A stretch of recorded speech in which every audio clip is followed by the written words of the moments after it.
Salutations, everybody. Welcome to the best damn movie-related show on the planet Earth, the John Campea Show. Coming from right here in our quaint little studio. I'm, of course, your host, John Campea, and this is the show where we talk about those things that we love. Movies and movie news, TV and streaming, and all that good stuff. The things that bring us joy. That's what we like to spend our time thinking about. Joining me in studio today here is our technical director, Jonathan Voico. Hello, everybody. Writer, director, producer, Robert Meyer Burnett. How's it going, everyone? And most importantly, you guys are here. Thank you so much for being here and making our little show part of your day. And here's how today's show is going to go. We're going to start off by talking about a few predetermined topics we got lined up for you guys. Then in the second part of the show is the most important part. Of course, that's when we take your live comments and questions. If you have a thought, theory, opinion, observation, question, or an issue you'd like us to discuss, go ahead and throw it on into our super chats in our live chat. And as long as we deem it appropriate to be addressed on our show, we do reserve the right not to answer anything that we don't think is appropriate. Go ahead and fire it on in and we'll get to those questions in the second part of the show. All right, guys, we've got a lot of things to cover here today, so let's not waste any more time and get right into it. And we're going to start off with this. You know, a lot of people don't know that I actually worked in the visual effects industry for a while. I spent a couple years working at a visual effects company where we worked on films like The Gentleman. That's a shame about that. Sin City, a number of other films we worked on, and I really liked my time there, and I gained a huge respect for visual effects artists. Well, last night, or this, in the last couple days, the VES Awards took place, which is basically kind of the biggest, it's kind of like the SAG Awards for actors. It's the big awards given out for visual effects. And two big winners came out of the VES Awards, and that was Avatar: Fire and Ash and Kpop Demon Hunters. IndieWire writes the following. The Visual Effects Society, VES, held its 24th annual VES Awards at the Beverly Hilton Hotel in Los Angeles, and it was a night of fire and ash. Avatar: Fire and Ash, which won 7 awards in total, including the top prize of Outstanding Visual Effects in a Photoreal Feature. Additional wins for Avatar: Fire and Ash included Outstanding Character in a Photoreal Feature for Varang, Outstanding CG Cinematography, and the Emerging Technology Award given to Cora Fire Toolset. Meanwhile, the animation categories, Kpop Demon Hunters led the night with 3 awards, including the top prize of Outstanding Animation and Animated Feature. All right. So, first of all, well done. Congrats to all of them. Well deserved. Look, think what you will about Avatar: Fire and Ash. I quite enjoyed it. I thought it was a blast. I think it's my 3rd favorite of the Avatar films, but I still enjoyed it quite a bit. I thought it was great. And maybe we've gotten used to mind-blowing, insane, and outstanding visuals that James Cameron brings to us in the Avatar films. But the reality is, we've seen it, but it is absolutely remarkable visually what these movies do.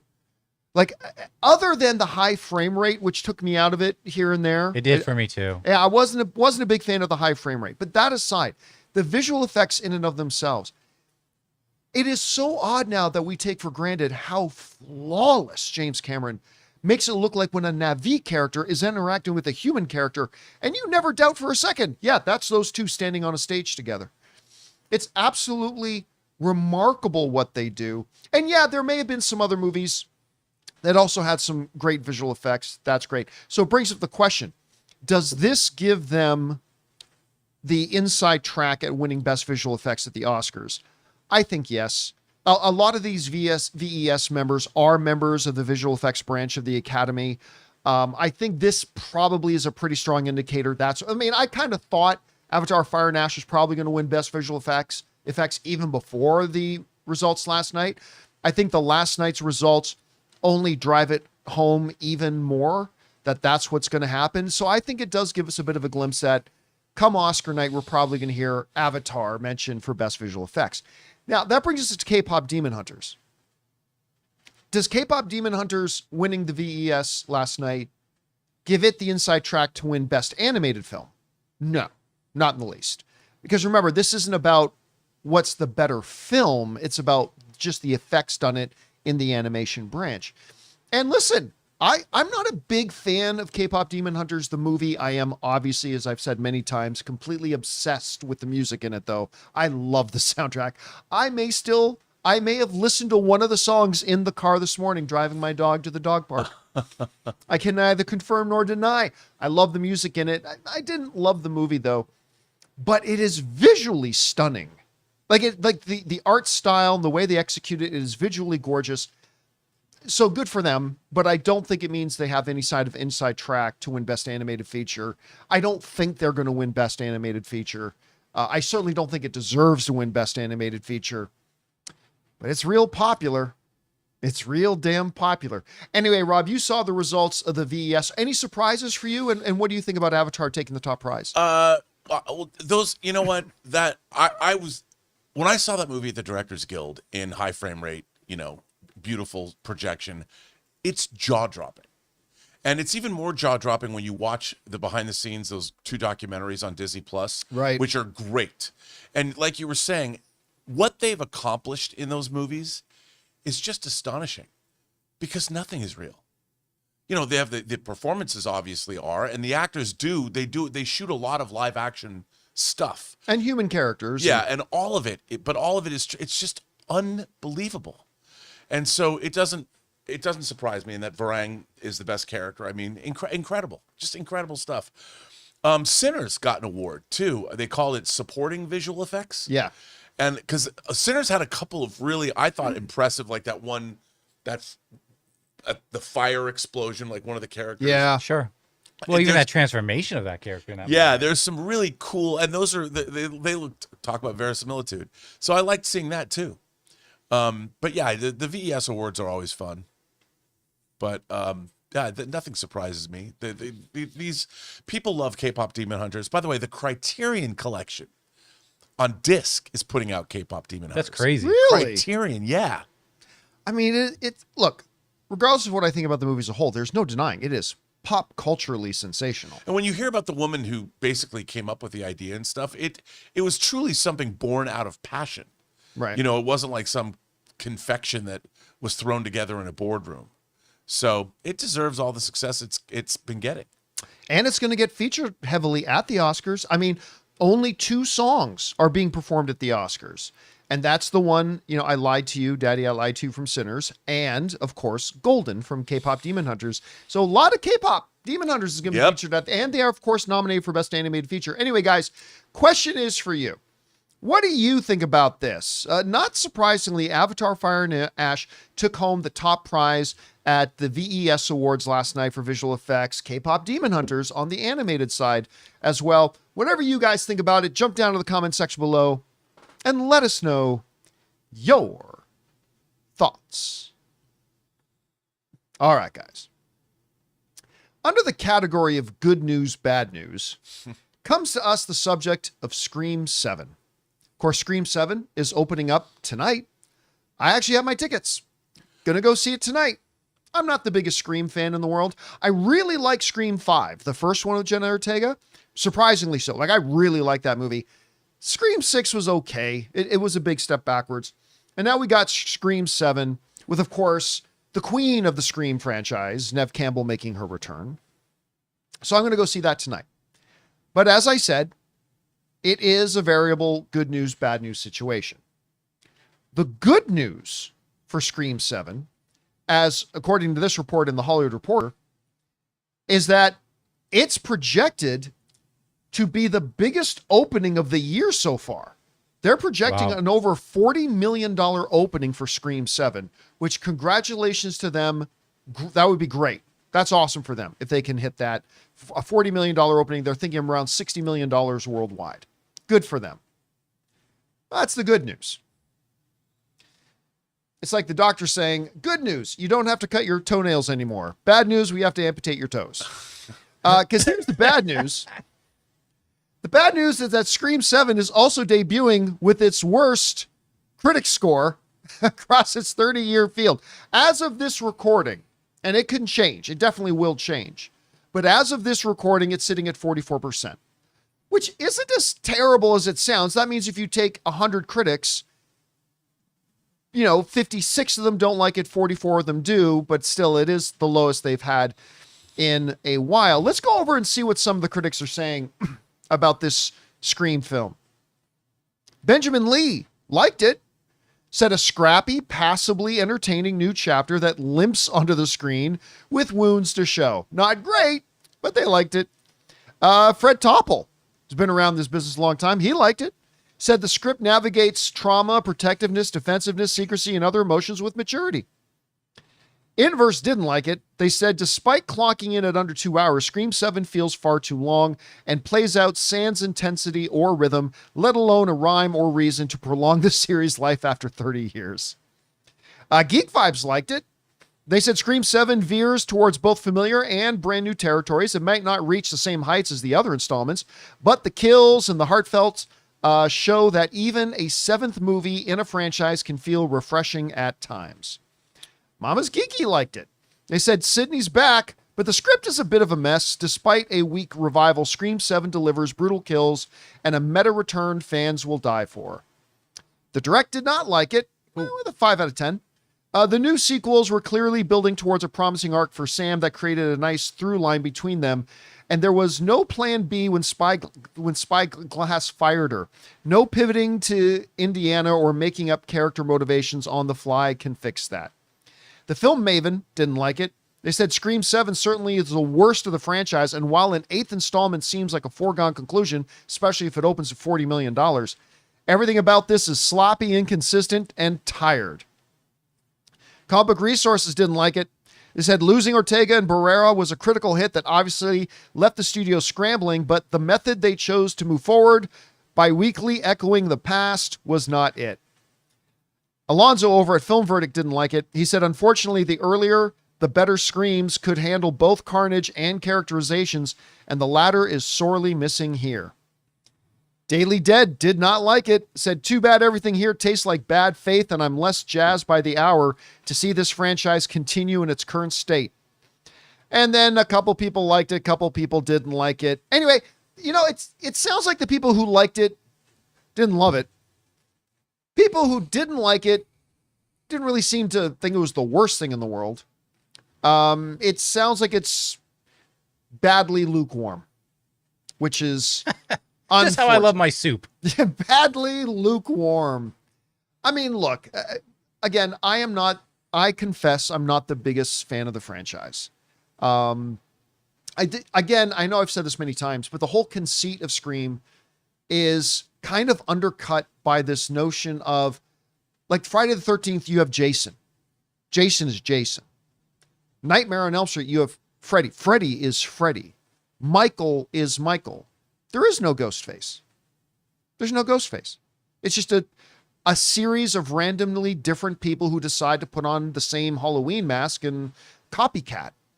Film after film after film after film. Again, that's why I was pretty surprised that I liked number 5 as much as I did. I had a really good time with it. I really did. I really like number 5. Number 6, I can't say that I'm jazzed about going tonight to see Scream 7, but I'm going to go in with an open mind. I'm going to leave all my baggage at the door when I go in to watch it. Anyway, Rob, it's not a surprise that, oh, look, a movie that held their review embargo until the day the movie opened, isn't getting the best reviews. Not a big surprise there, but where's your anticipation level been for Scream 7, if anywhere at all? And what are you taking away from the reviews we're reading? Well, like you pointed out, there is no Ghostface, and the thing is with Jason, who's some kind of a supernatural entity, Michael Myers, kind of same thing, Freddy Krueger, dreams.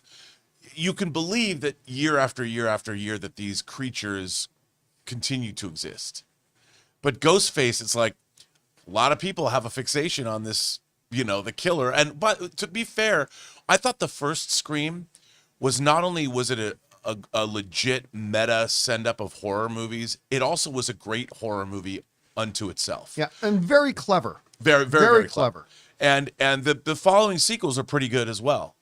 Now, for this, it doesn't, Kevin Williamson, one of the creators, the architects of the franchise, comes back, and is going to direct it, and he did direct it.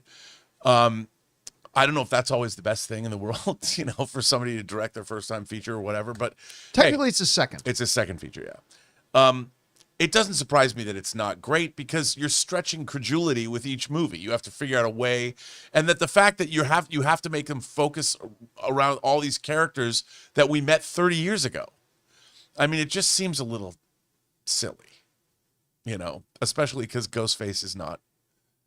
It's not one person doing it. You have to figure out a reason why they're doing it every movie. Who is this person? And who keeps making this mask? Like, Yeah, they need to stop Yeah, making at the some mask. point you'd think that they say, you know what? We've had no less than like 14 murderers committing their murders wearing this mask. We think we need to ban that mask. Yeah, being yeah, made. and At some point. Not to mention, how many could you possibly sell? Because if you purchase one, someone's automatically going to think Yeah. you're You're a on culprit. an You're on a FBI watch watch list. list. Yeah. The moment you buy one of those masks. You're in trouble now.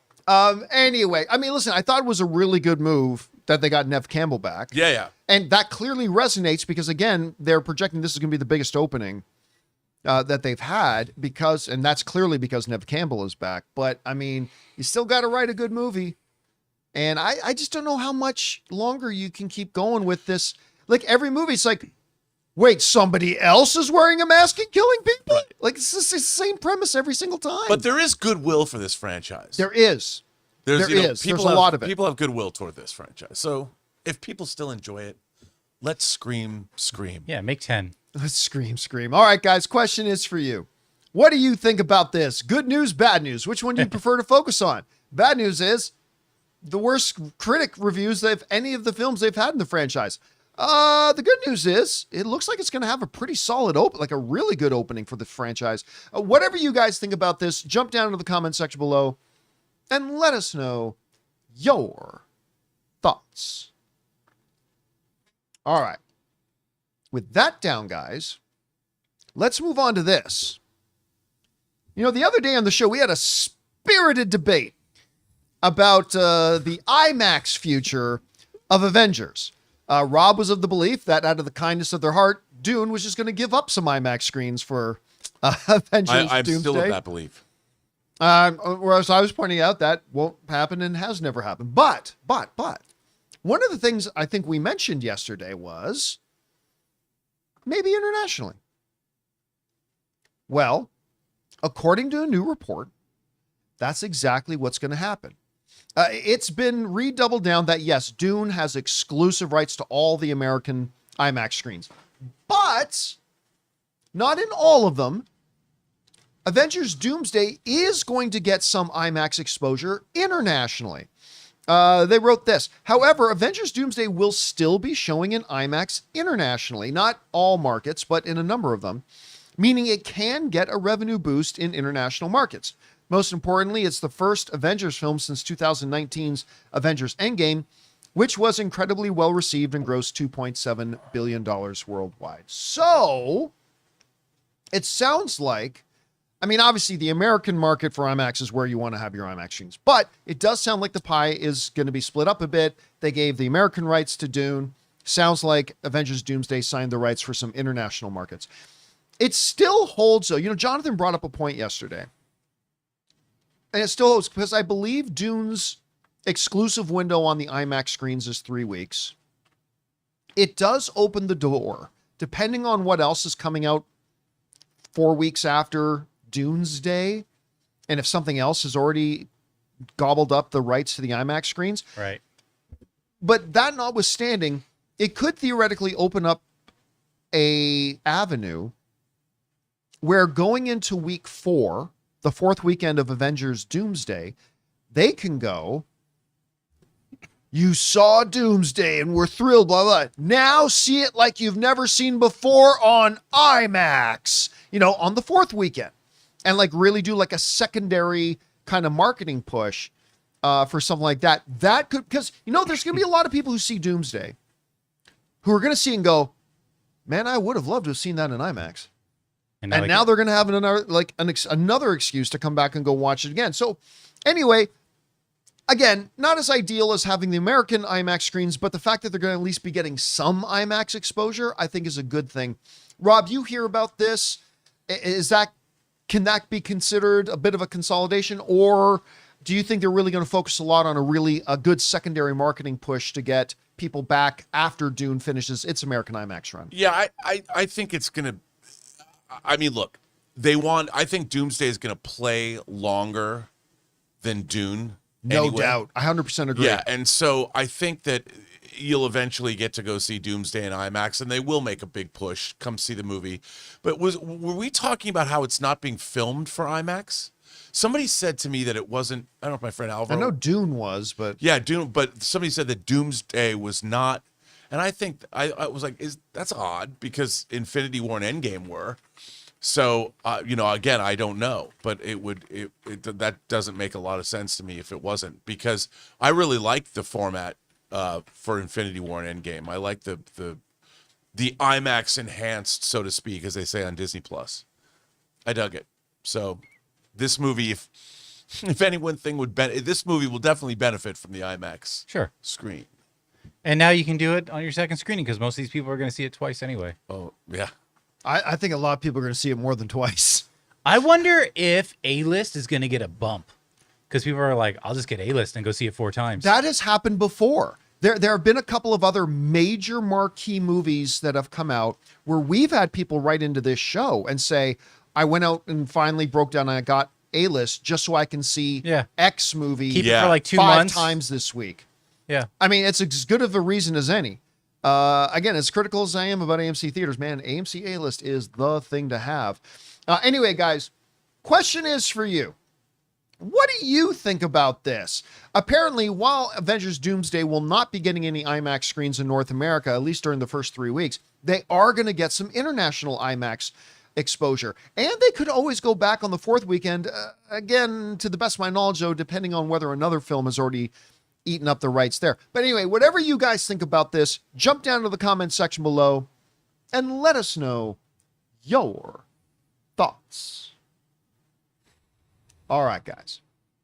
With that down, we're going to go on now and play ourselves a little game of Overreaction. The way Overreaction works is really simple. We jumped on the YouTube channel. We asked you guys to send us in your sharpest hot takes. And now Jonathan's gathered some of those up, and Rob and I are simply going to adjudicate whether your hot take is an overreaction or not. So, Jonathan, what do we got up first? Okay, starting with you, Rob, as per usual. We're going to hear from Calamity J. Project Hail Mary will gross over $500 million and will score several Oscar noms. That is not an overreaction. I believe in that wholeheartedly. Both of those things. It's going to make over $500 million worldwide, and it's definitely going to score some Oscar noms. Yeah, I have my doubts about how big Project Hail Mary will be, but I believe $500 million is very doable for this film. Very doable. And again, yesterday we went over the first critic reactions, and they're all tripping over themselves. Yeah. They're all like, this is a new masterpiece. This is the season's first big Oscar contender. It's absolutely going to get a number of award nominations, probably a Best Picture nomination, considering there are 10 nominees, and probably a bunch of others in technical categories, because visually it already looks gorgeous. So yeah, I'm going to agree with you, Rob, on this. Saying that Project Hail Mary is going to gross over 500, like, it would have been different if you said $1 billion. Yeah. But the proposition that it makes over 500 million and scores several Oscar nominations, yeah, not an overreaction. All right, what's next? Okay, on over to you, John. We're going to hear from Azaznot, who says, if Avengers Doomsday is over 3.5 hours, then there was guaranteed a 10 to 15 minute intermission. Absolute overreaction. It's not happening. It should. And listen, I have been campaigning for years now that I believe that the movie theater industry in North America, because there are other countries that do have intermissions, Rob, and the moviegoers in those countries love it. Yeah. I've been campaigning for years that I think movies over a certain amount of time, like not a 2 hour and 15-minute movie, but, maybe movies that go over 3 hours. I think there are many, many, many benefits Theaters to having would love it. a short intermission, whether it's a bathroom break or, the fact that people will be less likely to pull out their phones if they know, hey, in about 20 minutes, I'm going to get to step out in the hallway and check my phone. You don't have to have people walking in and out in front of you, going to get more drinks, using the bathroom because there's a break coming. I think they should do it. And you know what? If you were going to introduce it, My God, a movie like Avengers Doomsday would be a great one to do it.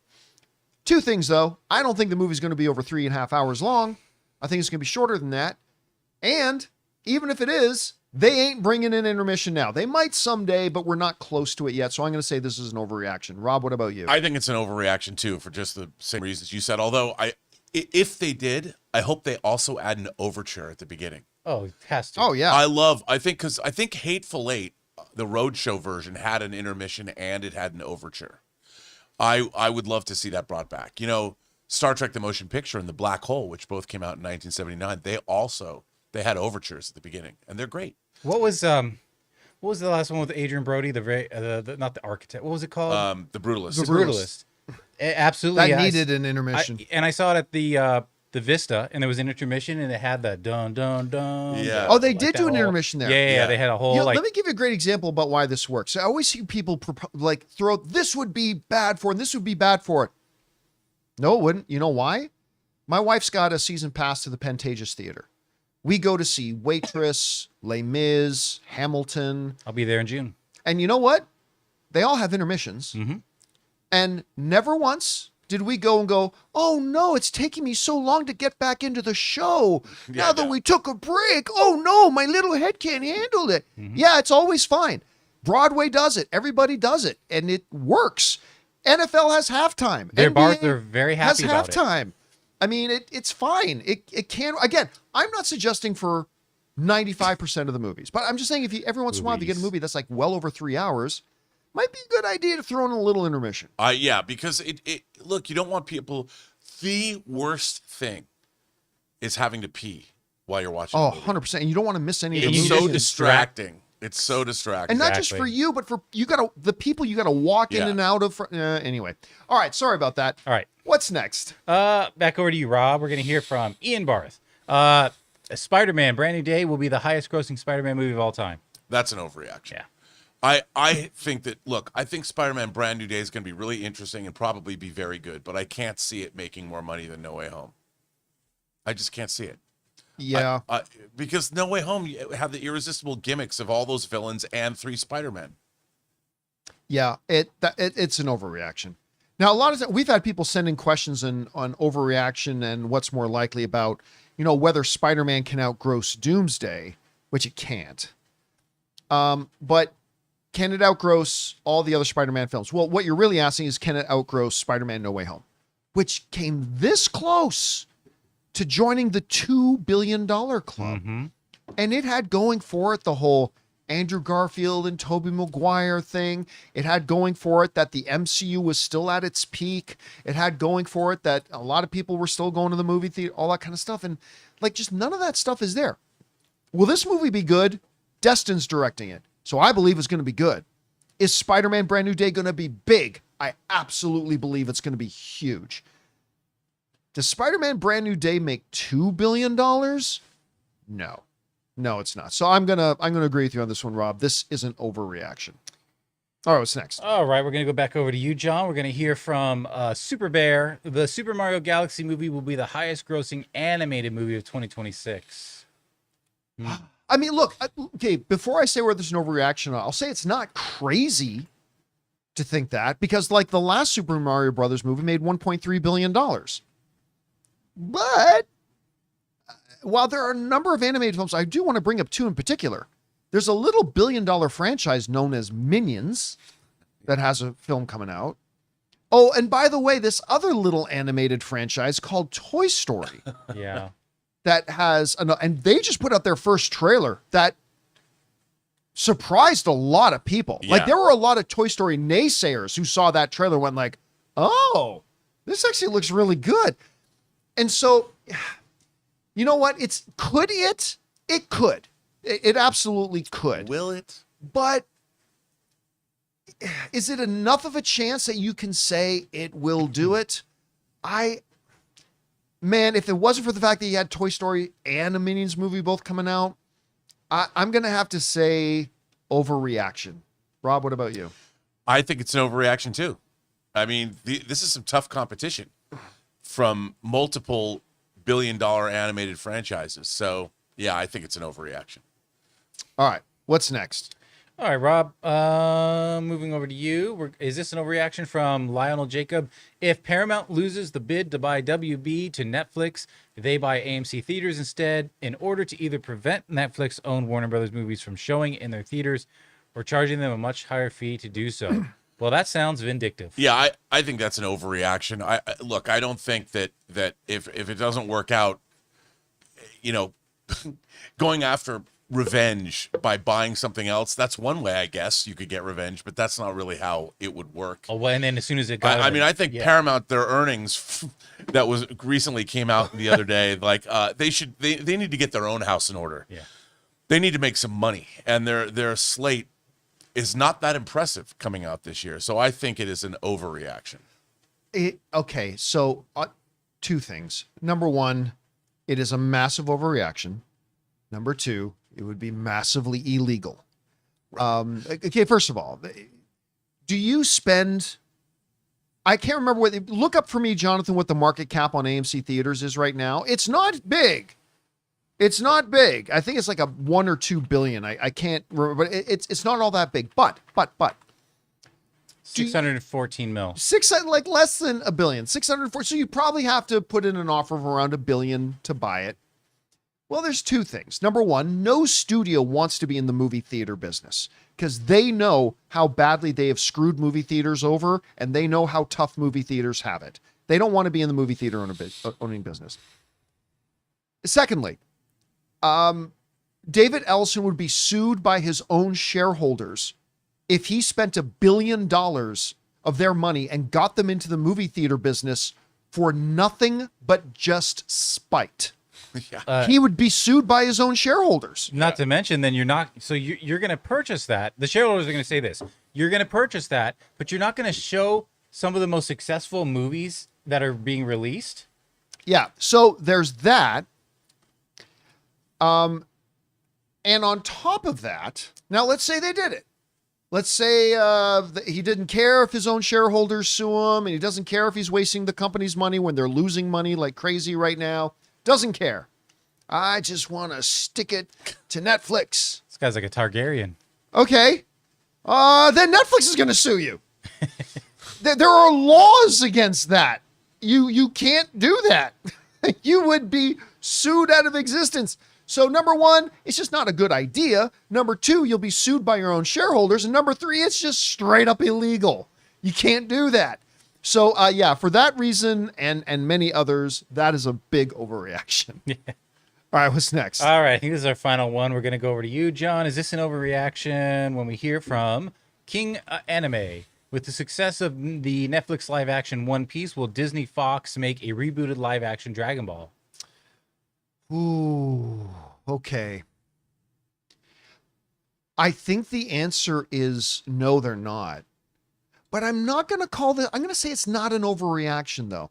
Listen, for right or for wrong, for good or for ill, one of the things a lot of studios are always looking for is trends.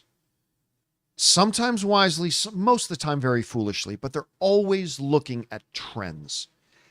And I have no doubt there are people in the ivory tower that are saying, hey, man, that One Piece, it's had some really good success going live action.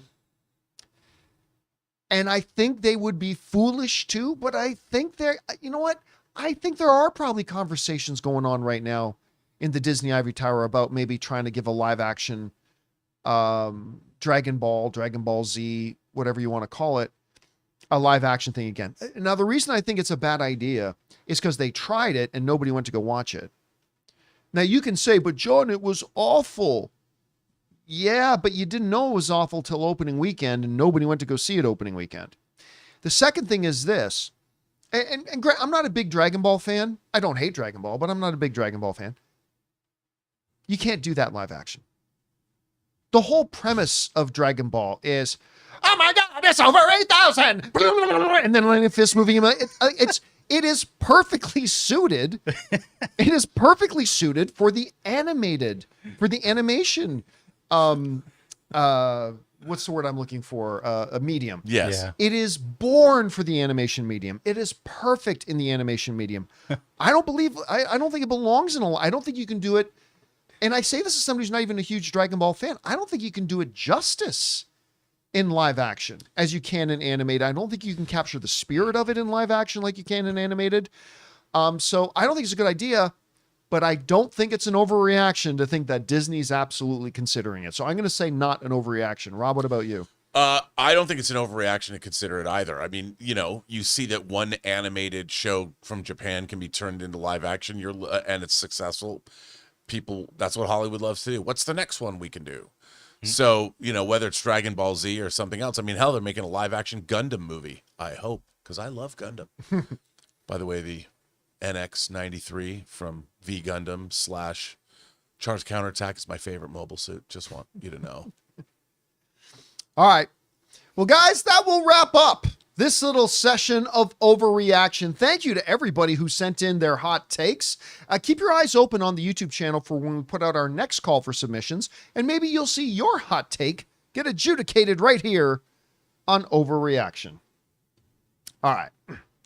With that down, guys, we do need to talk about this newest thing coming out about Avengers Doomsday. But before we get to that, there are a number of other really interesting stories going on in the world of movies and television, entertainment, and stuff like that, that we simply don't have time to talk about in depth. But we want to make sure you guys are kept up to speed. So that's why we put this little thing together called In Other News. First up, Paramount Skydance recently reported a wider than expected fourth quarter net loss of $573 million, even as their streaming service, Paramount Plus, has hit nearly 79 million subscribers. Despite the red ink, the company is still doubling down on its massive pursuit of Warner Brothers. They're calling the potential merger an accelerant for their long-term financial goals. Now, while they face a bidding war and regulatory hurdles, Paramount seems determined to prove they can be the dominant force alongside industry giants like Netflix, who they're competing against for Warner Brothers. However, David Ellison and company still haven't proven they can run Paramount properly, let alone also getting Warner Brothers. We'll keep our eye on this. Next up, good news for the Mandalorians out there. Katie Sackhoff, who we love, recently addressed her future as Bo-Katan, reassuring fans that the character ain't going anywhere. During a recent fan expo, Sackhoff joked that she has job security forever because Bo-Katan is actually based on the wife of Lucasfilm's Dave Filoni, while assuring the fans that there are plans for her character in Star Wars' future. Now, while we don't have any confirmed date for her next appearance, her survival and ongoing leadership on Mandalore mean the door is still wide open for a possible return in The Mandalorian and Grogu, or maybe Ahsoka Season 2. Next up, in a bit of a throwback surprise, Kristen Wiig has revealed that the iconic gross-out food poisoning scene from Bridesmaids, seriously, maybe one of my top 20 favorite comedies ever, was never part of the original script. Wiig explained that she and her co-writer, Annie Momolo, actually resisted the sequence as they didn't want the movie to rely on humor involving physical body functions. However, under pressure from the studio and producers to include a quote-unquote water cooler comedic set piece, they eventually gave in, and it ended up becoming one of the most famous scenes in modern comedy history. Look, I know people like to shout about studio interference, but this is another example about how studio involvement can actually help improve a film, because I think this is one of the funniest movie moments ever.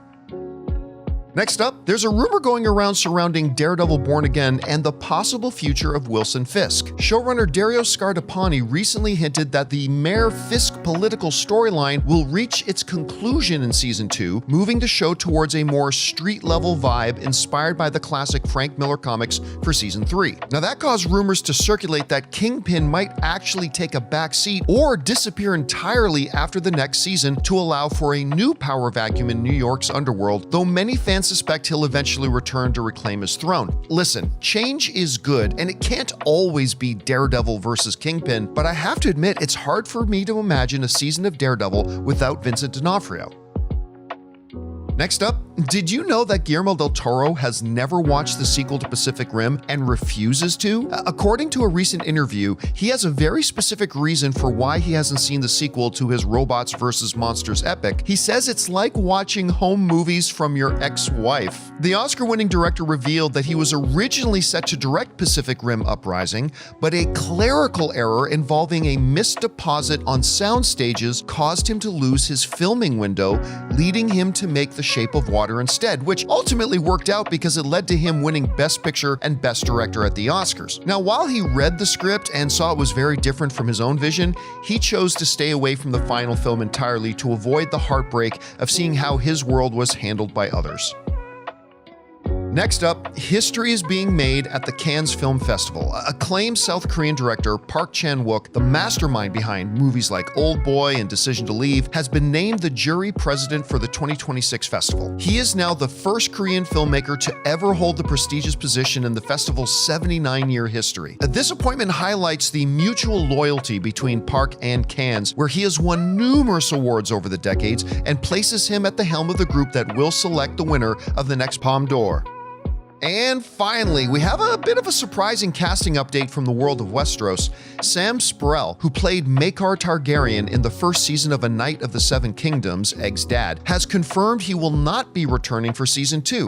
This despite the finale ending with a twist that saw his character searching for his son Egg. The actor revealed that the story of the upcoming season simply moves in a different direction. However, he hasn't ruled out the return for season 3, expressing hope that Maekar's journey to prove himself as a father isn't quite over yet. And that'll do it for In Other News. All right, guys, with that all down, let's now move on to this, shall we? Well, look, there's a lot of information already flying around about Avengers Doomsday. You guys will remember that I said probably about 3 weeks ago, I said, from the people I'm talking to and everything, I originally said that I think a ton of information about this movie is just going to be out there in public by the time the movie comes out. And then I updated that to say, screw that. I think it's going to all be out there by June. And sure enough, bit by bit, piece by piece, more and more information has been coming out publicly with a lot of outlets running with it and stuff like that. We've talked about a couple of them here. Well, now there's another one that's come out. And it has to do with who is going to be, what's the identity of the individual who's going to be Doctor Doom's right-hand man. His main guy, the Vader to his Emperor. Who's it going to be? Well, you may have seen a number of the outlets are running with it today, as this comes to us from CBM, who wrote, "Today we have an update from very popular insider Daniel Richtman, and he's reporting that Doctor Doom has a wizard as his second in command and makes the point of noting that his mystery person uses a quote-unquote sling ring. Gosh, I wonder who that could be." Now look. Madison. It's Madison with a Y, but not what you think it is. Be Be Madison. the best. Oh my God. If the camera pans around to the left of Doom's throne and Madison is standing there with a sling ring, I am going to stand in my chair and clap loudly. I'm going to think that would be the ballsiest thing the Russo brothers could ever possibly do. I don't think it's that kind of a movie, though. No, I don't. I don't think so at all. That's exactly why it would be brilliant for them to throw it in there at that moment. Look, we all know who we're talking about. If you guys know the story of Secret Wars, the comic version, this isn't secret. This has been out there in public for decades now. Doctor Strange is his sheriff. Doctor Strange is his main right-hand guy, is Doctor Doom's right-hand guy. Now, in the comics, that's by the time we get to Secret Wars, not when we're just in the time runs out timeline, which I think Doomsday is kind of mimicking time runs out loosely. But if they're saying that he's got this guy there, a wizard who I was told his name is Ivan, but that's probably a code name in it, then I think we all know who exactly that is. It's Doctor Strange. And pardon me. Narratively, it makes sense because where did we last leave off with Doctor Strange? Like when the third eye opened and all that kind of stuff. It could be theoretically that in his endeavors, he came to the realization that certain things were inevitable and that maybe this guy, Victor Von Doom's ideas are the best ones. Or maybe he comes into his service through more nefarious ways and reasons. Now, this is interesting The one thing that stands against this is that Benedict Cumberbatch has said that he's probably going to be in Secret Wars. But now, granted, this was like almost a year ago. He initially said that, to the best of his knowledge, he's not in Doomsday. This would obviously go against that. Now, just for full transparency, like I said, I don't actually know for a fact whether this is Doctor Doom or not. Because as I said, like what Daniel Richtman has found out here, I just know that there's this character named Ivan who happens to be a sorcerer and happens to wield a sling ring, is described there. They never mention in the thing I was read in on, they never mentioned the name Doctor Strange. It sounds like that wasn't mentioned to Daniel Richtman either. So maybe it is Doctor Strange, maybe it's not. Understanding the comic story and everything else, I think it's pretty clear it is. So anyway, Rob, we've been seeing a lot of information about the movie coming out. None of it has come from us. Zero of it has come from us. But we are seeing a lot of it now start to come out and filter out. Does it narratively make sense that Doctor Doom would have Doctor Strange as his kind of right-hand guy here? And is this just doubling down on your belief that, like, pretty soon we're going to have everything is going to be out there about this movie? I don't know. What do you think? Yeah, I mean, like I said, I went back and reread the Secret Wars omnibuses. I read the Secret Wars omnibus, and then I read Volume 1 of Battle World. And I'm sure there's so many good ideas in those books. And look, I don't think we're getting the Beyonders. I don't think we're getting Molecule Man. They're going to make those. We've talked about how they're going to replace Loki those with is existing Molecule characters. Man. Yeah. And so having Doctor Strange, I mean, what an interesting way to have, like, Doctor Strange is just there working for Doom, because time has passed from the last time we saw Doctor Doom. We don't know where he went, and we also don't know what Doom has been doing. You know, like, how much of this, whatever's going to go on in the movie, was his doing off screen before the movie started. Like, how, we don't know. Like, I don't know, and I have no idea what's happening in Secret Wars. So I think it could be an interesting way to go. Could be Wong too. I mean, you never know. So. Could be Mordo. Some people, hey, listen, he's wielding Or a sling Mordo. ring. Some people in the live chat are suggesting maybe it's Ned. I mean, Ned was wielding the sling ring a little Yeah. bit. And they did allude that Peter's best friends become villains. There it is. Well, it's We've Ned. cracked the code. Ned's There you working go. for Doom. We've cracked the code. I'm in. You know, the one thing I will say, though, again, pardon me. The one thing I will say about all the information that is now coming out through all these various outlets and scoopers and things like that is, I was thinking about this morning, Rob. Nothing major. Nothing major yet. Really, the only stuff that's kind of come out through any of these leaks tends to be just context information. Okay, hey, yeah, it came out that on the Fantastic Four ship that we see at the end of the Thunderbolts, Captain America and Doctor Doom are on that ship too. Okay, but that's just very early in the story context. Who are the players?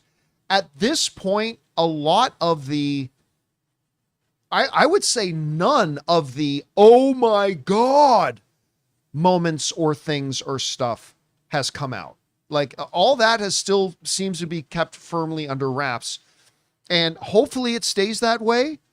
I'm sure we're going to get more little bits of information that are going to come out and get leaked out. But as long as it remains these just general things that are just establishing pieces of information, context pieces of information, then I think it's probably okay. I just hope we don't end up getting all the big major stuff.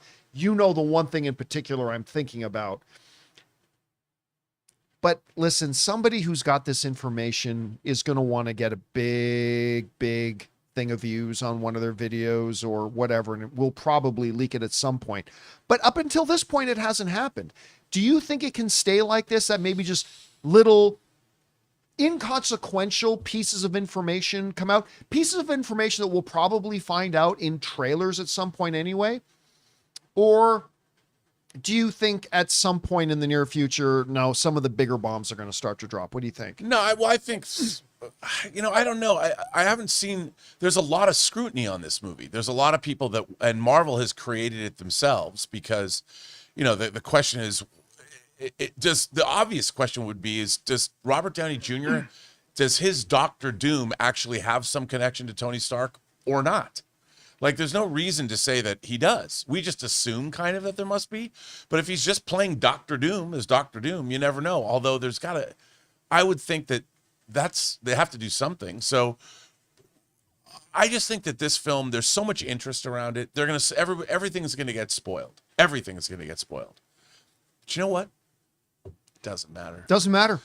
It doesn't matter. It doesn't. I mean, I had somebody interestingly ask a question. They said with all these new, like with C-Dance or ByteDance or whatever the hell the new software that came out from China that everybody's using. ByteDance. Yeah. ByteDance. You're looking at all this. Like I saw John Rambo riding a bike with E.T. in the front today. And so someone said, by the time this movie comes out and everybody has done every ByteDance iteration of two heroes fighting or something happening, do you think that by the time this movie comes out 10 months from now, that it'll somehow steal the movie's thunder? Because people will have seen Wolverine fighting the Hulk, which I saw the other day. And I was like, nope. I think if anything, it's going to show you how important having real actors play parts is. You're going to get the warmth. You're going to get the character interplay that has always been. I keep going back to in Avengers Endgame when Natasha and Steve sit down, and they have that conversation. That's not about battling hero. It's two friends sitting down, and you see the weight of the world is on Natasha's shoulders, and you see that Steve Rogers understands this and is trying to. Those are also part of these movies, and that's why they work so well. The heart of them, really. Absolutely, and or like in this subway station fight, when Captain America comes out of the darkness, out of the shadows, and that's something that only great direction and great filmmakers can do. And that's why I think that it doesn't matter how much you know about this movie. I think at the end of the day, you're going to get something that is really special, or at least kick ass, or both. To your point too about how, you're saying you think everything's going to come out. I unfortunately agree. I hope it stays the way it is, where it's only this inconsequential stuff that comes out. You know what I can see happening? Remember when Return of the Jedi came out? And it had in the trailers, because remember, we had all only seen Empire Strikes Back. And then Return of the Jedi comes out, and in the trailers, you see an elevator, the turbo lift door, and the door opens, and Vader and Luke are standing shoulder to shoulder. And Luke's in black. And Luke is wearing black. And everybody was like, what the hell is going on? Turns out it was actually an inconsequential piece of information once you saw the movie and understood what was going on. I think it's okay. Like, I can see one of the trailers coming out of the post-credit scene in Thunderbolts. I can see in one of the trailers something like that. The Fantastic Four ship landing, the ramp coming down, close-up of the ramp, so only first you see Boots walking down and the camera pans back and you see Steve Rogers and Doctor Doom. I could totally see that putting them in the trailer. I would guarantee they'll do something like that in the trailer. I just kind of hope some of the bigger stuff. Yeah, I mean, but it won't. It won't. It'll, and people, all these movies get spoiled on Reddit. All the leaks were true. All this. You see that all the funny? time. That's whenever that happens, Rob. I go back over them all the time. Like a movie finally comes out, and people, wow, the Reddit leaks were true. For every one thing on Reddit that was right, there were 500 things that weren't. Yeah. That's the thing. They always, the Reddit leaks were true. It was like one out of about every 500 or 600. I mean, Marvel's got to be happy though that there's clearly an appetite for this movie. Every day somebody's talking about it. The hype keeps building up. I mean, somebody did, I think, Everything Always or whatever, reported on that same story we reported on yesterday that the critics, they made it seem like some people had seen Doomsday, but it was really just other studio heads going, yep, just like we reported in Variety, they think it's going to be the biggest movie of the year. I mean, people are just reporting on any morsel, which is good. It shows people are excited. People are and I think excited. they should be. I mean, I think this movie is going to rock everyone's world. And by the way, just to reiterate something we've said before, somebody asking, I saw somebody in the live chat asking, is like, do we think learning all this stuff will take away people's enthusiasm or whatever for the movie. And again, all I can say is, as somebody who's been read into everything that's going to happen in Doomsday, for the most part, it has done nothing but make me more excited. Yeah. Like, I can't speak for you. I can only speak for myself. I have found out all this information, and it has done nothing but make me more excited. So while I do fear the bigger nuggets getting out there, let me offer some consolation here. If it does, and you happen to come across it on Twitter, or you happen to come across it in your YouTube feed or whatever, what I would say is don't worry about it. I would say, honestly, don't worry about it, because for me personally, getting all the information has just been, I am now far more excited for this film than I ever thought I possibly could be. Well, I mean, it's like Project Hail Mary. You and I, we both have you've listened to the audio drama twice. You know, and I've read the book once. I know every single thing that's going to happen because I love the book. It makes me deliriously excited for this movie. And then going back and reading the omnibuses, the Secret Wars stuff, and it just made me even more. I even went back and read Kang Dynasty to see what could that have been like. But, you know, these aren't exactly like their adaptations of the comics. They're very different. Mm-hmm. Age of Ultron does not bear any resemblance to the story of Ultron. But it doesn't matter to me. I mean, if the movie's well executed, already the tone of the 4 teasers that dropped make me deliriously excited for this movie, because it's showing you that they're taking this seriously. And I mean, there are serious things happening in this movie, and I look forward to that.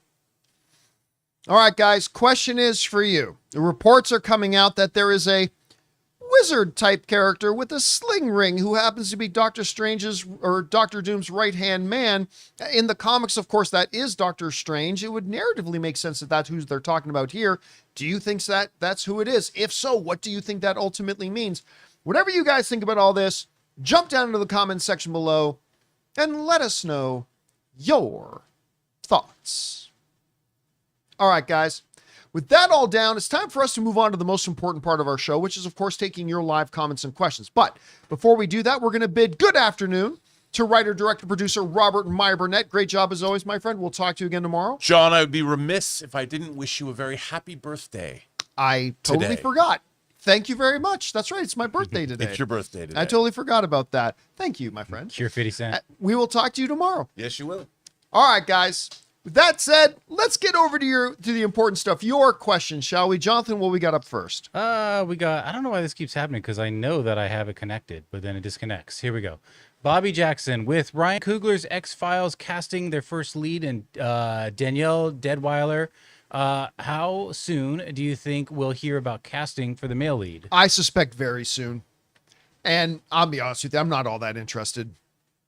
Now, if Ryan Coogler was going to be the showrunner of this show, I'd probably have a little bit more interest. I'm not the world's biggest X-Files fan to start with. And hey, listen, I'm more interested in it simply because Ryan Coogler is even connected to it. But I would suspect, since we got one cast, remember, it's just like the God of War casting. Once one piece of casting information came out, it all kind of started coming out, and suddenly we had everybody within a couple of weeks. So I would expect we'll get our, Mulder character casting. I'm going to bet before next Friday. That'll be my guess. All right, what's next? Silent Ghost says, happy birthday, John. Hope today is a joyous day. Oh, thank you so much, man. Then Bobby Jackson, happy birthday, John. Thank you for all the years of entertainment and at least a couple thank more. You guys. And then Kyle Jinder says, you said in the past that Marvel movies don't feel like an event anymore. Would you say Doomsday feels like an event? Or is it too early to tell? I think yes on both. I mean, yeah, that's the thing that happened with Marvel movies becoming hit and miss. And us moving from expecting everyone to be great to hoping any given one is good. It just never felt, it hasn't felt for a few years when a new Marvel movie is coming out that it truly feels like an event. I'll be honest with you. As high as my expectations are right now for Spider-Man Brand New Day, I don't even feel like Spider-Man Brand New Day is an event. But Avengers Doomsday does. You can just feel it. It's going to be the first one in a long time. Now, hopefully Spider-Man Brand New Day, once they start cranking up their marketing, hopefully that'll feel like a big event as well. But right now, Avengers Doomsday does feel like the first Marvel film in years that truly feels like an event. Let's see if that's the way it actually plays out or not. All right, what's next? Bobby says, is it too late to do a movie meetup at the Irvine Spectrum after you guys watched Project Hail Mary? We're not going to do a movie meetup there. Movie meetups are for watching the movies together. Mm-hmm. And there's no point in me setting up a movie meetup for a theater that's already going to be sold out.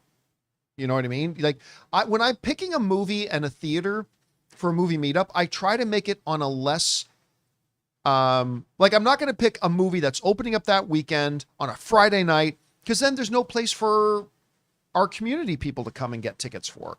So I definitely won't be doing it for Project Hail Mary. No. All right, what's next? Mark Sip says $20 super chat. Oh, thank you, Mark. Appreciate that, man. Happy birthday, John. Thanks for providing a place we can talk movies, hear your insights on the industry, and have some fun. I selfishly wish I could make you be like Hugh Jackman and keep doing this to your 90th birthday. Yeah, no. I don't think you'd want, like, not to be ageist, but us at 90, I mean, we're not going to be that tuned into the industry at 90. I think we'll be pretty tired. All these guys running around with their pants down around their hips. What's going on there? Yeah, no, I don't think you'd want me doing this till I was 90. And I certainly don't want to be doing this till I'm 90. I love my job. I love what I get to do, but I'm also looking forward to not having a job. I'm kind of looking forward to doing that sometime in the near future. We'll never know how to, like, properly broadcast in hologram. It'll be like over our heads. It'll be way out there. All right, what's next? Bobby says, did you ever get around to playing Claire Obscure? You know what? I didn't. I downloaded it and everything. I've got it. But I also got at the same time Dispatch. And I got into Dispatch. And then I just never started Expedition 33. I still need to do that. I'm still planning on it. But that's the other thing. I also downloaded a game I had never played before, which was Ghost of Tsushima. I had never played it before, so I downloaded that, because now you've also got Ghost of Yotei. Yeah. So, but I got to play the first one first. Mm-hmm. So I still haven't played it. It'll probably be a bit before I get around to it, but I do have it. I bought it, and I do want to get into it. All right, what's next? Ian Loveland says, how about that awesome episode of Shrinking last night, 24601? I'm assuming that's a Les Mis reference. Dude, somebody wrote in yesterday. Might have been the same person. I don't know. And said, oh, there was actually like a little musical number in the new episode of Shrinking. And I hadn't seen it yet because Anna and I were busy. So last night we sat down to watch it. And I don't know if you guys know this or not, but my favorite stage show of all time is Les Mis. It's my all-time favorite show. And I can sing all the songs and I can recite all the dialogue. So when they're in that car with Jason Segel and his best friend and Harrison Ford in the backseat, and they start going, I am warning you, Javert, I'm the stronger man by far. There is power in me, yet my race is not yet run. And I'm just like, oh my God. And I'm sitting in my chair, just like laughing my head off and singing along with it. I just seeing two of my favorite things cross streams like that, seeing Les Mis brought into Shrinking was awesome. I absolutely loved it. It was great. All right, what's next? Team Caboozle says, happy birthday, John. Thank you for all that you are and all that you do. If you had a birthday wish for a movie or the industry, what would it be? My whole life. My one wish. Movie wish. I mean, I have a couple of other ones, like a sequel to Mystery Men. Because Mystery Men was way ahead of its time. Decades ahead of its time. I would love to see them do a remake of it now. Obviously couldn't have Paul Rubens in it, but yeah. I mean, I would love to see them do a remake of Mystery Men. A sequel or a remake, whatever. Obviously I want a Last Starfighter remake, but my lifelong one, the lifelong movie wish I've had is to see a Steven Spielberg directed Star Wars movie. I've recently come to the realization, in the last number of years, I've come to the realization I'm never going to get it. But still, that's my one, if I had one birthday movie wish, it is a Steven Spielberg directed Star Wars film. All right, what's next? We got Jay Tovin, who says happy birthday. John, mine is tomorrow. Theoretically speaking, could the MCU legally adapt the World War Hulk story as an Avengers title and not call it World War Hulk? No, what would happen is if you try to just pull like a loophole like that, what's going to happen is Universal will take them to court and say, like, you made a Hulk movie. You just put a different title on it, but this is clearly a Hulk movie. So no, they wouldn't get away with it. All right, what's next? Vicus. So we have Doomsday in 2026. Also, we have Gollum Wars in 2027. Another WB property clashing with Avengers movie. And looks like Disney won next year's IMAX screens. Also, and it won't happen, but Star Wars New Jedi Order is slated for that day too. Yeah, it ain't gonna happen. The Rey movie thing. Yeah, the Hunt for Gollum. I can't see those coming out on the same day. Then again, I really didn't see them in the early times. You know, it's like, look at that Dune 3 and Avengers Doomsday are scheduled to come. There, one of them will move. Looks like neither of them are moving. But I really don't think the Gollum movie will open on that. I haven't even looked at the release date of it, to be honest with you, but going off what you're saying, I don't see that happening. It's the same release date so far. All right. December Yeah, 17. I think it'll move. We got Christian, who says, just saw Return of Silent Hill last weekend and is one of the worst movies ever. The I've heard game's story is so good it could be an Oscar level or Emmy. Guys, you gotta stop thinking along those terms. Like, oh, this source material, it could be an Oscar winner. It means nothing. It means absolutely nothing. It's all about the execution of a movie.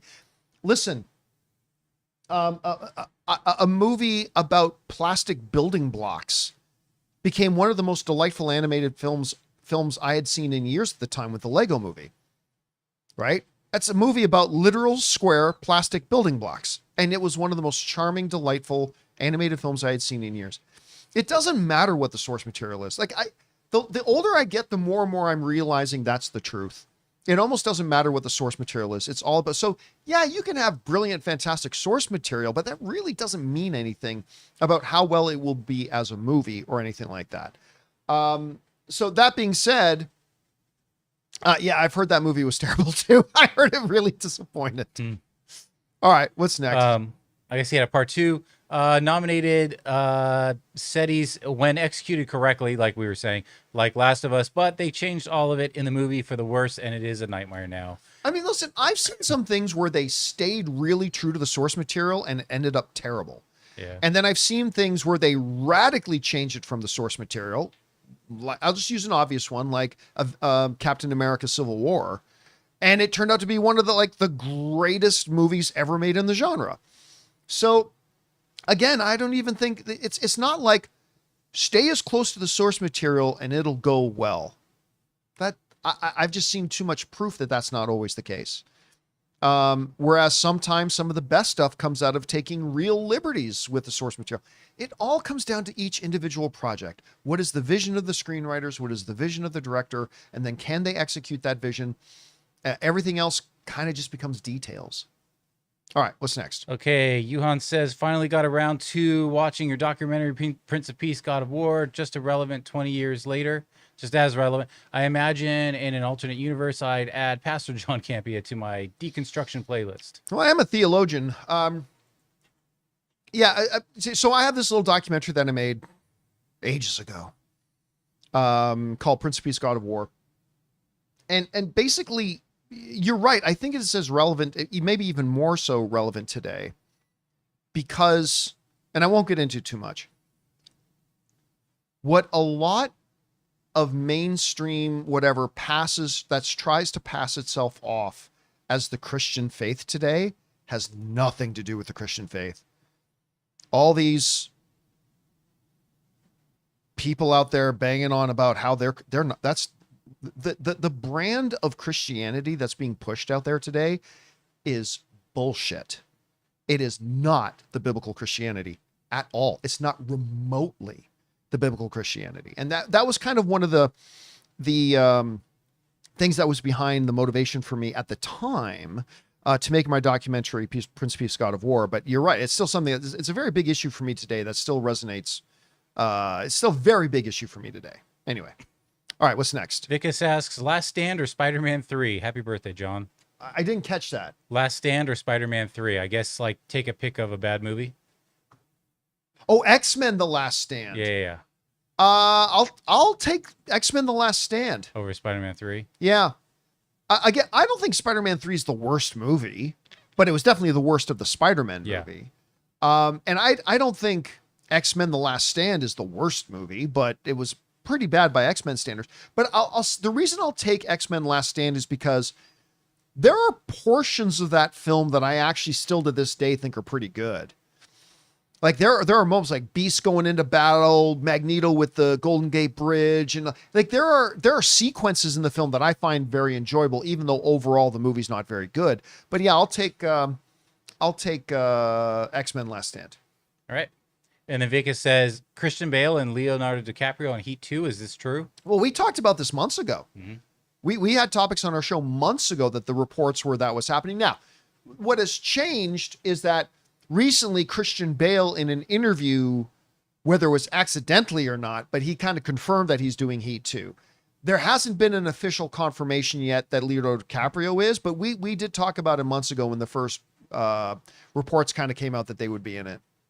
All right, what's next? Joe Adonis says, hi, John. From yesterday's discussion on theater seats, my absolute choice is the very last row and very last seat on the left side. I don't like it to inconvenience people. I'll tell you what, sometimes because of my job, by the way, I'm one of these people that while I don't go to the movies by myself very often, I have no issue going to the movies by myself. A good movie's a good movie. On the rare occasion that I do end up going to a movie theater by myself, that's actually my favorite seat. Back row, either left or right. And one of the reasons I love that seat is because at least in my AMC theaters, the back row seat at the very end, left or right, there's no chair in front of you. It's literally your chair and the stairs. That means if I need to go out, I don't have to do anything awkward. I literally just walk right down the stairs. And if people are coming in and out, I don't need to move because there's no chair in front of me. They just slip right in and out. On the rare occasion I go to a movie by myself, that is also my favorite seat. Have you noticed, like, in the AMC 16, and obviously probably other theaters too, but if you go up to, like, the higher levels, there's an exit in the back. Yeah, and actually, you know what? It's like the upside down. You can go to a restroom that's up there that's hidden away that no one knows about. It's great. To that point. And it's like a portal to other theaters. It was one of my times that I had gone to a movie by myself because Ann was out with some of our friends. And I went to go see the name of the Dwayne Johnson, Nev Campbell. Was it called Skyscraper or High Rise? Oh. one of the two. I can't remember the name of it. That was High Rise. I'm going to look it up. Anyway, here's why that thing you just brought up is key. That right at the top of the stairs. Rise. What's that? It's not High Rise. That was another movie. Skyscraper. I think it was Skyscraper. Yeah. So right up at the top, last chair on the end, there's actually a little hallway you could go down and exit and take an elevator down. Yeah. Or take stairs down. The reason why that was key and important for the night that I went to go see Skyscraper is because that was the night that Schnepp had his accident. And so the reason that was key for me was because I was in the movie, but my phone is also blowing up because me and Rob and Harloff and one or two other people, we were frantically messaging each other back and forth and trying to share whatever new information any of us learned. So about 6 or 7 times, thankfully, this is why it was great that nobody was beside me, that I had to excuse myself. Nobody knew, nobody saw me going in and out. So I would literally just go down that hallway. I would able to just duck back down the hallway, around from where my chair was, respond to a couple of texts. And it was obviously a very stressful night. Sure. But yeah, that's why I will always remember that at the top of the stair, at the very, very top back row seat, there's actually, that a lot of people don't know about, there's a little hallway behind it. Wonderful. I had to use it. I had to use it for that. All right, what's next? Bobby Jackson, since you guys like the Irvine Spectrum, maybe you could relocate to Orange County. We'd love to have you. Plus, it might be shorter drive for Jonathan. Everybody wins. I'm joking, of course. That would not be a shorter drive for me. I was going to say, yeah, I don't think it would be a shorter drive. And then you also have way more traffic. So, like, I drive far, but I don't deal. I'm against traffic, not with it. So, Orange County would be awful. Yeah. Although, funny side note, I saw some of you guys saw that I posted this on my social media, but my wife, Dr. Ann Campea, just recently took a new position at a company that is very close to the Irvine Spectrum Center, actually. So, I mean, not that we're moving, but I mean, yeah, it's just kind of funny that she now like basically works right beside there. All right, what's next? Okay, Vicus gives some support there with a little slice of cake. Thank you, Vicus. And then Charlie says, "What has been the the most proud achievement you have done in your career?" P.S. Just had our second baby yesterday. Aw, congratulations, man! That's awesome. The thing that I'm most proud of in my career, I mean, there have been several like highlights that I'll always think about my whole life. The first couple of times that I moderated a panel in Hall H at Comic-Con, being asked by Marvel to be the moderator and the MC for the Avengers Age of Ultron press day, where I literally got to be the moderator for me and all the cast of the Avengers. That was pretty cool. Being the only place where Kevin Feige, James Gunn, and Chris Pratt all came into our studio one night for a big special live stream we did to talk about Guardians of the Galaxy. That was pretty cool. Winning several Academy of Web Television Awards. I remember the first one we won. We were at the ceremony in Vegas. I don't think you were with us at that point, Jonathan. You didn't come out there with us. I didn't go. I wasn't with you. I was with you guys, but I wasn't there. No. Yeah, but we were at the big ceremony and event. Everybody got dressed. It was me, Dennis, Sinead, Ashley, I think Maud, Wendy. We all went out. We were at the table all dressed up, and I think that was the night we won Best Live Series for AMC Movie Talk. That was pretty big. I don't know. I really don't. Those are all just some things about my career. Being able to launch 3 YouTube channels that all got to over 300,000 subscribers. That's something I'm pretty proud of. The fact that despite the fact that for 15 years, I literally have gotten hundreds of messages every single month saying, I'm done. My channel's going to be dead any day now. For 15 years, and yet here I still am 15 years later. You know what I think it is, Jonathan? I think this is the part I'm proud of the most.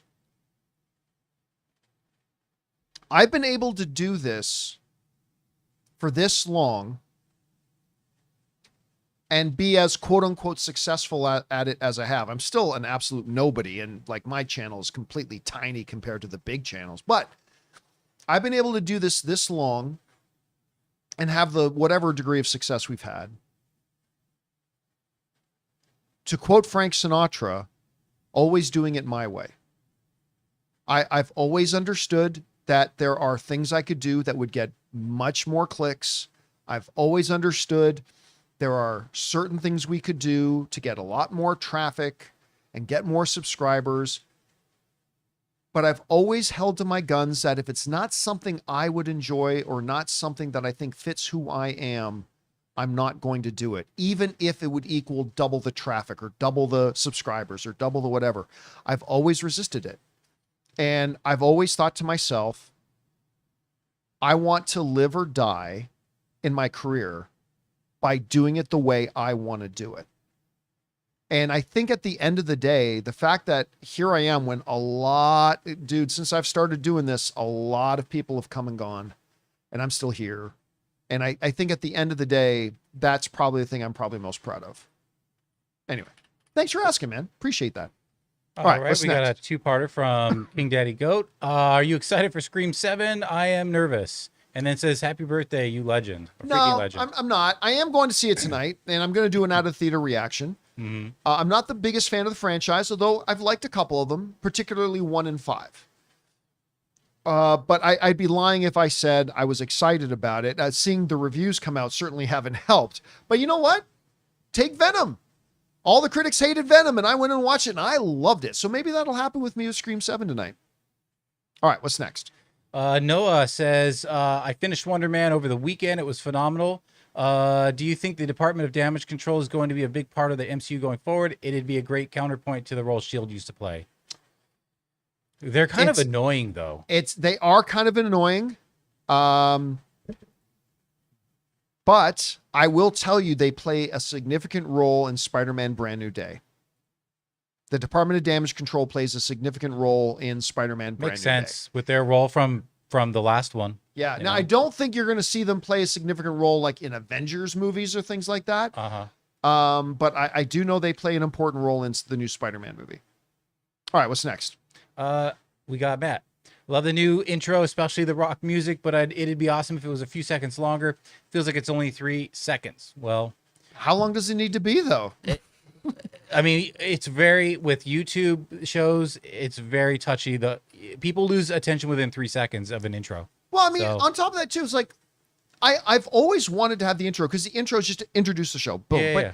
But does it need to be longer? Like, what is it accomplishing? No. So I kind of like it the length that I have it, to be honest with you. But thank you for the kind words and for the insight. All right, what's next? We got Blackberry. Happy birthday, John. Thanks for all you do. Oh, thank you, man. I appreciate that. And Anthony says, happy birthday to the King of the North. King of the North. You know, I'll share this later. Somebody sent me a picture that has to do with King of the North. I'll share it at some point. But thank you, man. I appreciate that very much. All right. And then we got Daniel, who says, I started rewatching Star Trek The Next Generation. First time since I was a kid. I'm blown away. I think its storytelling holds a candle to anything coming out now, even if the graphics are a bit aged. It is dated, but it's great storytelling. Visually, the show is dated now. Like, first of all, it was done that long ago with a television budget. Yes. But it has become dated visually. And even the block, like not even the effects, but the blocking that they had to do for the shots because of how they were shooting back then. But as far as storytelling goes,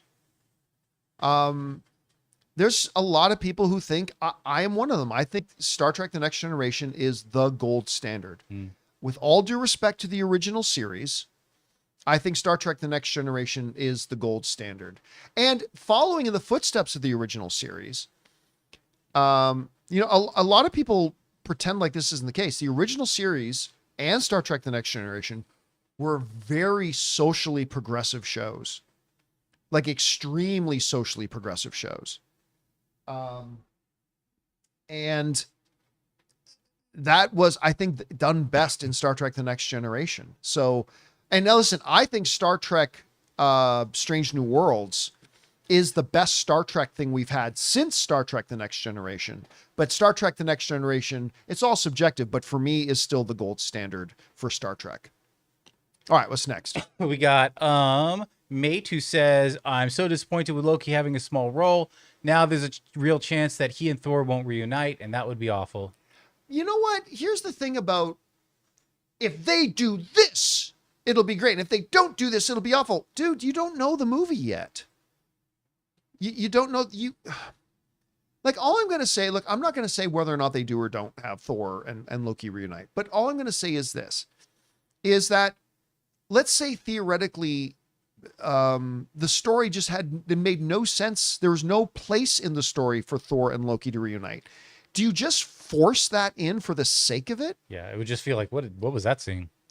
That's the thing. Like I've had this discussion with other movies too, with people like, this should have happened. It's like, but there was no logical reason why that should have happened in that movie. Like, do you think they should have sacrificed the story just to shoehorn in a moment for something? That's how you make bad movies. Now, listen, whether they do or don't, always understand that what they end up doing, the intention is to do it in service of the story. And that, as fans, should be our number one thing. Everything should be done in service to the story. And if it makes sense in the story for something to happen, do it. If it doesn't make sense in the story for it to happen, don't do it. So, like, say, you need to have more of this person, more of that person. You need to have more of this and more of that. Listen, the movie isn't going to be 17 hours long.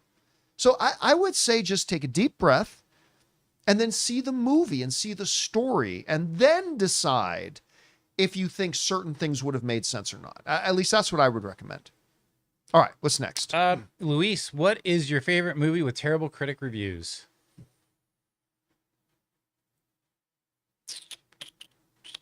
I think there's another one. Well, I just mentioned Venom. I love Venom. I don't think it's a top 10 greatest comic book movie of all time, but I love that movie. And everybody, like a lot of critics hated it.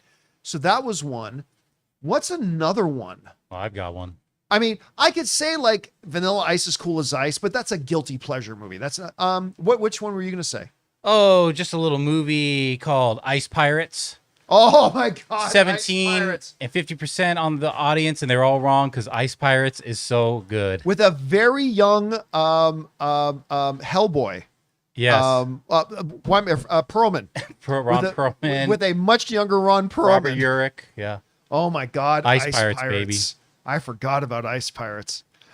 All right, what's next? Okay. Hello Lord says, hi, John. Watch John Bernthal, His and Hers, enjoy drama. His and Hers. Is that the one that he does with Valkyrie? I'm going to look that up. I think that's the one he does with Valkyrie. Tessa Thompson, yes. With Tessa Thompson, right, yeah. My wife I watched a couple of the episodes. It's on Netflix. Okay. My wife really liked it. She said it was really good. I only kind of watched it as I was coming in and out of the room and watched a few episodes with her. It looked really good, and I know my wife loved it, so I might have to get around to watching it at some point. But nobody's talking about it. Yeah. Like, nobody's talking about it at all. This is the first I've heard of it. All right, what's next? Excuse me. Seconds from Disaster. Without ever reading anything Game of Thrones related, my prediction for House of the Dragon Season 3 is that Aemon will end up killing his own mother due to betrayal. Interesting. Well, I'm not going to say anything. Yeah, I won't either. So, interesting theory. Interesting theory. All right, what's next? Future Millionaire, happy birthday. Thank you, man. Ray... I'm just going to say Ray. Thibodeau. Of the new rumors you have heard about Doomsday, are there any you can confirm or deny? Of course. And are there any out there that you have heard or seen that are dangerously close to being true? I guess that aren't, but touch on being true. This is like a yes or no. We can't say Yeah, what. I mean, look, I'll say this. There are certain things I have confirmed that were out in the reports that, yes, Captain America and Doctor Doom are on the Fantastic Four ship. Yes, there is a wizard with a sling ring that we're only assuming is Doctor Strange, is Doctor Doom's right-hand man. That they do not address in the movie why Doctor Doom and Tony Stark look alike. That's something they're saving for Secret Wars. It's not in this movie. Now, there's also like, for every one of those things, though, that I can't emphasize this enough. For every one of those things I come across, there's like 30 things out there that are completely untrue. And I'm not going to sit here and confirm every correct one that's out there. But yeah, there's one or two that I've read that came kind of close to what's actually in the movie that we haven't discussed here. But yeah, again, though, the vast majority of the stuff that is out there that a lot of people are just now assume, oh, this is in Doomsday. No, it's not. There's a number of things out there that seem to be commonly held that are absolutely not a part of Doomsday, but there are a few things that are. Oh, we got some news for tomorrow. What's that? Warner Brothers Discovery deems Paramount Skydance offer superior to Netflix, starting a 4-day match. Well, we talked about this yesterday in that was going to be a possibility that if they did determine that it was a superior offer, that's when the 4-day clock would start. So I guess we're going to talk about that tomorrow. There you go. And then we got one more. Well, there's a support from Claudio. Thank you for that. Thank you. And then the final one is happy birthday, John. Great Dragon Ball impersonation. Can't answer this, but I'll read it. Who are you looking forward to seeing interact with Doom? I can't answer this because we already know this part. Chris Evans is Steve Rogers. That's true. And Robert Downey Jr. is Dr. Doom. I like seeing that interaction. I'm dying to see that. That's going to be amazing. And all right, guys, that'll do it for today's installment of the John Campea Show. Thank you so much for being here and making our little show a part of your day. Big special thank you to all you guys who sent in those questions. Number one, because you gave us great fun things to talk about. And number two, you supported our channel and all of us involved with the channel. Thank you guys so very much for your support. Also, guys, for those of you who sent things in the super chats and all of you guys in the live chat, Thank you so much for the birthday wishes. I really do. I honestly did forget by the time we started our show that it was my birthday until Rob reminded me. Thank you to everybody for the well wishes. It means a lot to me. Have a wonderful rest of your day, guys. Keep your eyes open on the channel later tonight. I am seeing it late, but if you're around and if you're awake, keep your eyes open on the channel for when I do my out of the theater reaction to Scream 7. So, big thanks to Robert Meyer Burnett, our technical producer, Jonathan Voico. See you guys later. My name's John Campea, and until next time, my friends, 9,000!